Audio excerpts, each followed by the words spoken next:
But, which goes to my own original point of like, so yeah, my ski company, I'm trying to kind of revive, because I'm like, what am I doing? Because I'm following all this like Gary Vee advice on how to run a business. And he's very against like content creation businesses, you know, people, influencers, you know, I just make shit and get views and then I get sponsors to make more shit. Versus his whole deal is actual business. How do businesses use social media? So I understand all the principles and how it all works, but I'm like, well, what the fuck's my business? And then I broke it down, actually started a Shopify account. I'm like, oh, if I'm going to sell shit online, I might as well sell shit online. And I broke it into art, author, and athlete. So I got art shit, books, and then ski construction. I'm like, okay, those are 3 different things, but now I'm rationalizing that all the story stuff is kind of like background, and that's the general advice is you don't never have like an end product. You just tell the perpetual story behind the product. You're never actually selling anything. Don't sell anything.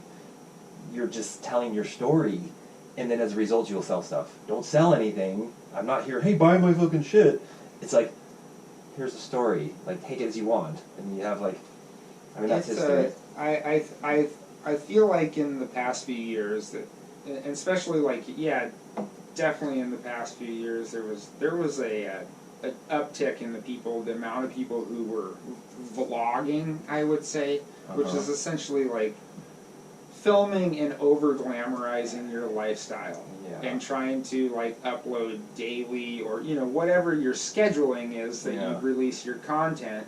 You like are essentially posting about your lifestyle and cherry picking the best moments, and then trying to create some bounce back so now you can create an even more rad lifestyle and film more rad shit, and then just like, you know, fucking pour more gasoline on the fire till you're like.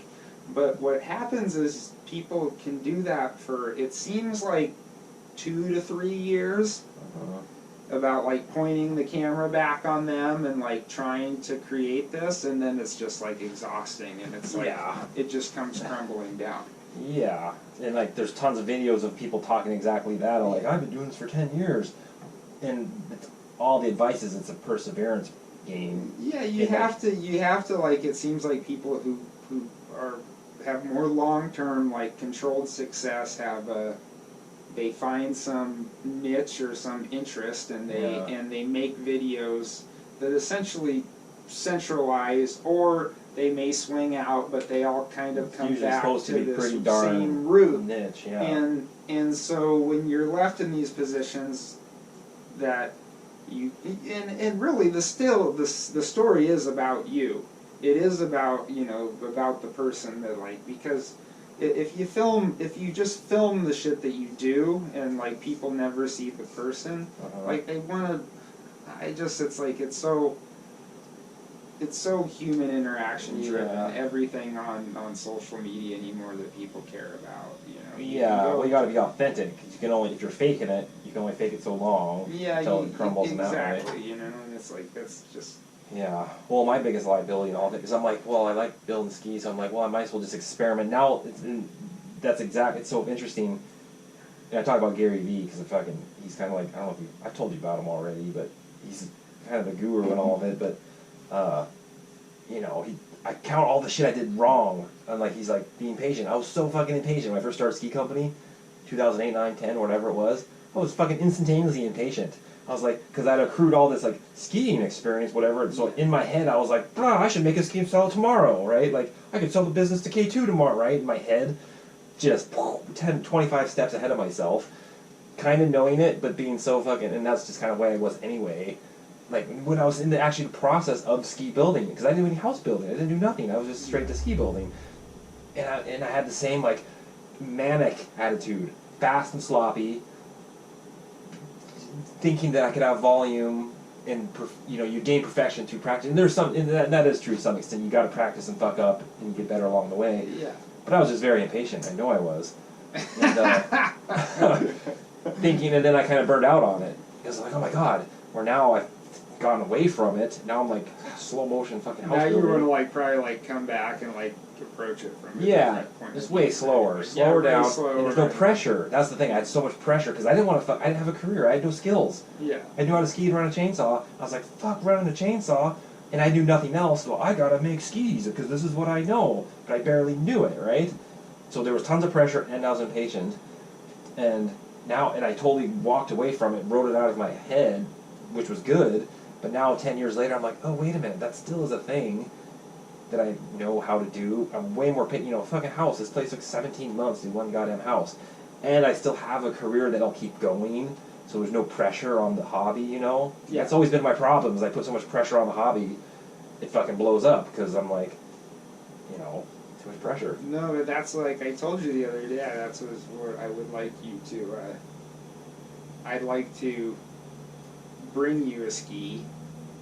We'll talk about that, but I would like a sandwich core. You know, like a ski that would be something that you could make. Uh-huh.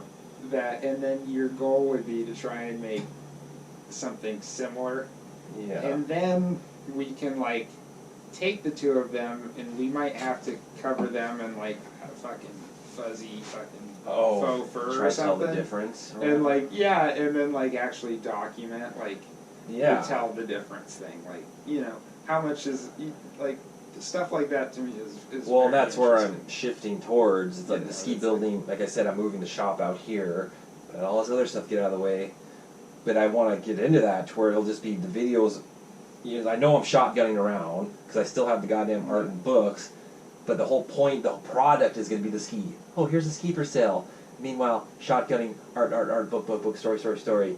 Oh, the ski's for sale. So the ski is I feel bad for skiing in a way, man. Like Powder Magazine going down, you know, which is like well, the way ticket price, ticket prices are $200. ticket The prices whole are scene. so. It's like, and like everything is like, it's just to me. I think, and I mean, I don't know, as when you're young, it's so exciting to be in a sport that's like, I guess what would they call it? It's cyclical. Every year there's new equipment that comes out, and it's like and so, it was a ramping progression. Yeah, and there's progression, and it's like every year new stuff. And when you're young, like that's like and like as you get older and you've done something for 30 or fucking years of your life, like that gets so exhausting. Yeah. And then you look back and it's like, Mm-hmm. Well, think about the way skiing, snowboard, downhill biking, they've all been on this whop, and then like biking, you come back into it, all these goddamn e-bikes. You're like, what? This is where it's progressed to? Like, you can't even keep up with it.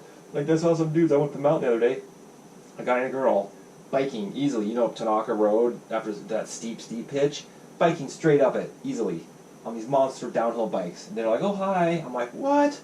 What are you doing? Like, because I'd heard people have been biking the top of Alyeska, and it's easy. It's like, it's not easy, but it's fucking doable. yeah. Which, part of me is like, oh no, it's like, dinosaur thought is like, no, human power didn't get there, so it's not as fucking valuable. But I'm like, wait a minute, I could fucking go twice as far, or twice as steep. You're still gonna get the same workout. You're now just going twice as far, as much as you still want to get out of it. So I'm kind of really inclined, like, you could fucking motor from here to the top of Crow Pass not even come off your bike. And motor around the fucking upper reaches wherever, and then motor all the way home. Like, that would be fun. Yeah, no, it's like any of that electric stuff is amazing. Like I had one wheel I've had for like 4 years. I mean, have you ride it around Girdwood like 1,000 miles every summer?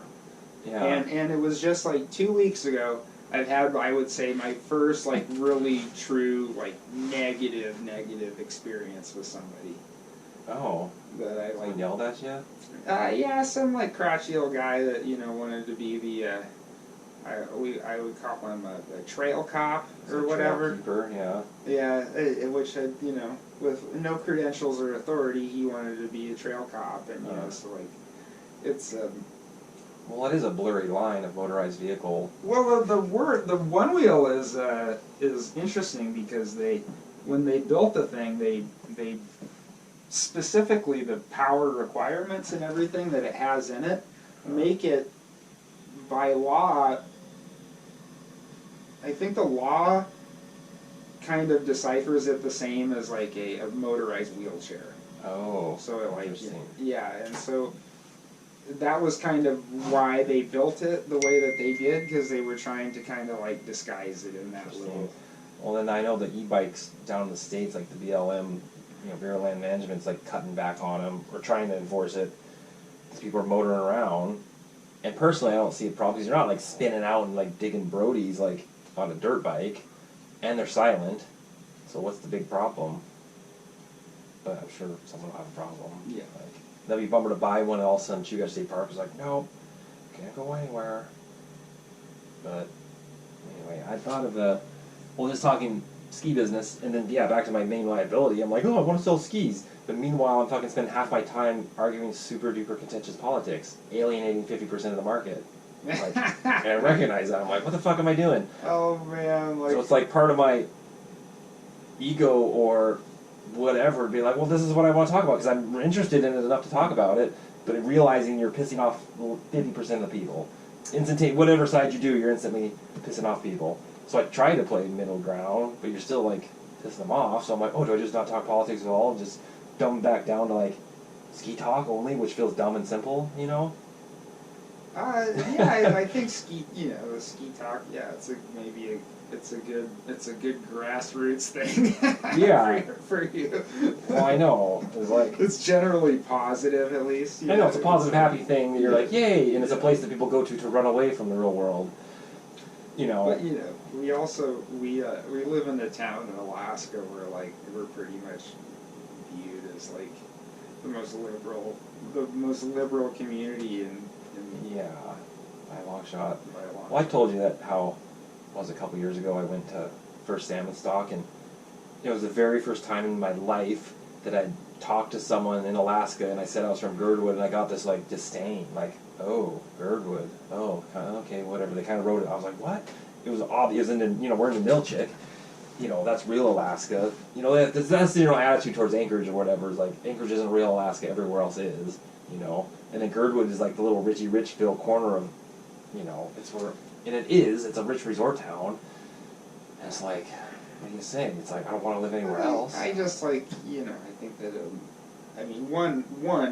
there's no denying that the whole sport of skiing has a rich heritage that's based in the consumption of alcohol and hanging out in bars and like screwing afterwards and eating and then getting up and just doing it all over again, Uh-huh. And so it's like that in general, like that, like self-indulgence. Yeah.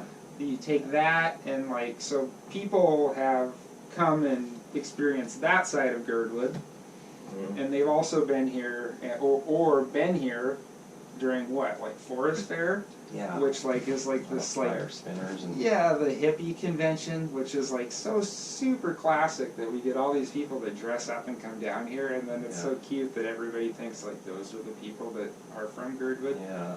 And then everybody dresses up for like Forest Fair and puts their shit Well, on. it's the and people like, you can tell like. and so it's like it breeds this whole kind of like and interpretation of Girdwood. but at the same time I don't think it's like it's inaccurate as far as like we are probably one of the more Yeah. But Girdwood's a very confused little town because people want to live in a small town, but they want to have the rules of the municipality, the ones that they want to live under, the ones that affect them positively, they want all to live under, but the rules of the municipality that they don't want, they kind of want to like be able to like shell those out, so it's like, oh, we want this, but we don't want that. Oh, we want Muni to say crack down on no firecrackers. You can't dirt bike in the streets. Yeah, we don't want that, and we don't want this, and we don't want gravel. that. We want gravel fucking roads. It's like it's this cherry picking thing, and then we have a Girdwood Board of Supervisors, which I believe exists, which was in the history of it is just to keep people from bitching at the mayor's office directly. Really? People just like bitch. Filter. It's just this like you bitch to your own kind and bitch, and then like rather than like the whole town just like I remember they're actually like a representative. Yeah. Assembly I know. I think about whatever. Kyle Kelly, the liaison, if he's like the filter of all Girdwood. Yeah, exactly. Like I don't think it does do Girdwood a lot of good to have one representative rather than have everybody get pissed and just like harass town. Yeah. I don't know. Like I don't know. I'm sure. Yeah. Like, No, somebody would highly educate me that I'm wrong, which I'm fully like. Yep. No, I mean, on that subject of skiing and business, I was actually going to make I just had these thoughts last week about business and politics, skiing and politics, politics and skiing. And I was like, oh, wait a minute. Then I thought of it in complete, like, skiing at the resort. I thought of, basically you got the progressives and conservatives. Like, conservatives are traditional, keep things the way they are. Progressives are like, no, let's change things and be different. And there's that that's the general thing. And then I thought of it like, in the backcountry, conditions, there's a snow condition, danger or not danger, avalanches. The more progressives are going to want to go charge out and ski big lines, danger. The more traditional are going to be like, no, dirt, safe, be safe, let's dig a snow pit, right? There's that interaction of like, oh, I'm going to dig a snow pit, like, oh, you skied that cliff, shame on you, that's dangerous. Like, you risked your life, you risked my life, you risked your friend's life, like that. Or the skiing the rat lines, like, oh, you lame-os, you're just down there digging your snow pit, like, you're lame, that interaction. Yeah, or like I've thought about at times, like, I don't think I'd like side one way or another, but since we've had avalanche forecasting and turning in past, we've obviously seen an increase in users out there. So does an increase in users create a safer environment? So it's an increase in government. And it also encourages people to not do their own forecasting, I think, when they're out there. They read this report and they go. I see less snow pits. They're trusting the I see government. less snow pits dug personally by people out there than I used to. It's like they're kind of like trusting in the information that's given to them rather than like seeking their own responsibility. Yeah. It's just, it's like having... which parallels is that's in the backcountry, then you go to the ski resort. The ski resort literally is a micro-government. The ski patrol is the police, is the government. Yeah, so you think about like how the progressives complain, the mountain's not open soon enough. Everyone's like, boo, like the mountain's not open. Yeah, and I remember being on the one side, like, boo, Alyeska. Then I was a ski patroller, and I was like, wait, that's a lot of fucking work. I saw why it was so hard to get the mountain open. I was like, there's shit buried everywhere. Like, and we were literally opening the second we could, but the rope line's buried under tree. What do you want? Like, it's kind of like, we're trying our best. It got daylight like 15 minutes ago. Yeah. And then, so, the conservatives, so you'd be the ones complaining, you're the people who are happy. You let patrol do their job. Then go, like, then I thought of Chaz, that was like, let's just kick out, defund the police. Like, what the fuck will happen? No patrol. Like, people just charging on Alyeska. A, the list wouldn't run because they're not charging money. B, people are just going to get buried and then they get hurt and no one can take them. You need government to take care of the things and make shit happen.